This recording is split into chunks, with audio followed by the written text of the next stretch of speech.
My name is Second Lieutenant Nathan McRae. I commissioned into the Royal Regiment of Scotland on the 9th of April this year, and I recently took post at 2 Battalion Royal Regiment of Scotland earlier this month. Today I was carrying the Queen's Colour on the Assaye Day Parade, which is a great honour as today is Assaye Day. The Battle of Assaye was a major battle of the Second Anglo-Maratha War, fought between the Maratha Empire and the British East India Company. It occurred on the 23rd September 1803 near Assaye in Western India, where an outnumbered Indian and British force under the command of Major General Arthur Wellesley, who later became the Duke of Wellington, defeated a combined Maratha army of Diwalit Scindia and the Raja of Berar. Wellesley, with his army of 7,000 British and Indian troops, encountered the main Maratha force, estimated at over 40,000 men. The enemy were apparently starting to retreat, and so Wellesley, intending to catch them, strung out on the line of march, decided to attack immediately. But he had been badly misinformed. The Maratha army, with over 100 cannon to Wellesley's 22, and with a 20-to-1 superiority of cavalry, was drawn up in a strong position in the angle formed by the junction of two rivers beside the village of Assaye. The battle was the Duke of Wellington's first major victory, and one he later described as his finest accomplishment on the battlefield. Even more so than his more famous victories in the Peninsular War and his defeat of Napoleon Bonaparte at the Battle of Waterloo. Amongst the British regiments involved in the engagement was the 74th Highland Regiment of Foot, later to become the Highland Light Infantry, and the 78th Highland Regiment of Foot, also known as the Rothshire Buffs, later to become the Seaforth Highlanders.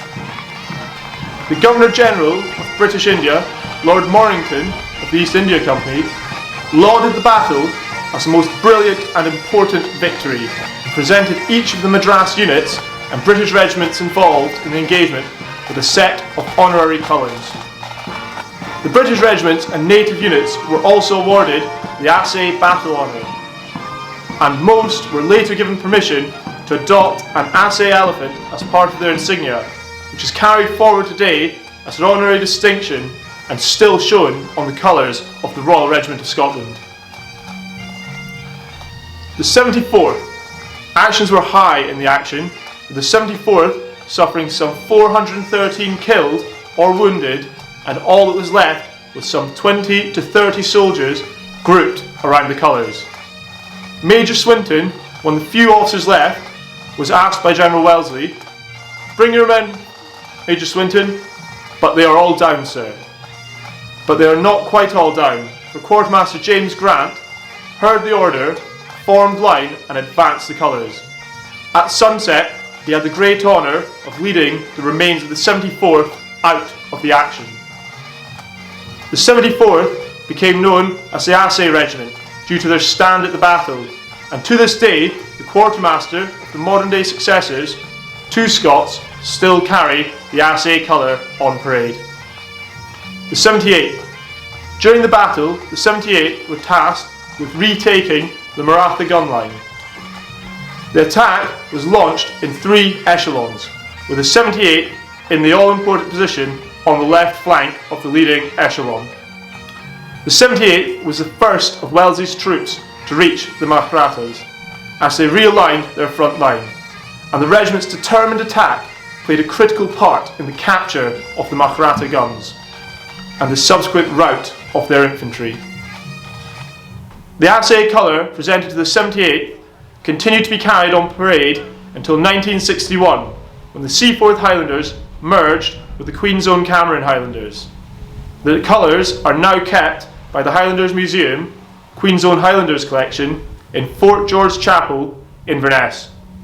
And the Assaye elephant collar badges are still worn by 4 Scots, pipes and drums in ceremonial dress. 4 Scots still observe Assaye Day on 23rd September, and traditionally normally sees the officers versus sergeants mess football match. The soldiers of the 74th and 78th represent the same values which are needed by soldiers today: selfless commitment, courage, loyalty, respect for others, integrity and discipline. And we have a responsibility to our forebears to uphold these values, and where we can, to contribute to the British Army, regimental and battalion history by forging new histories of valour, achievement and selflessness.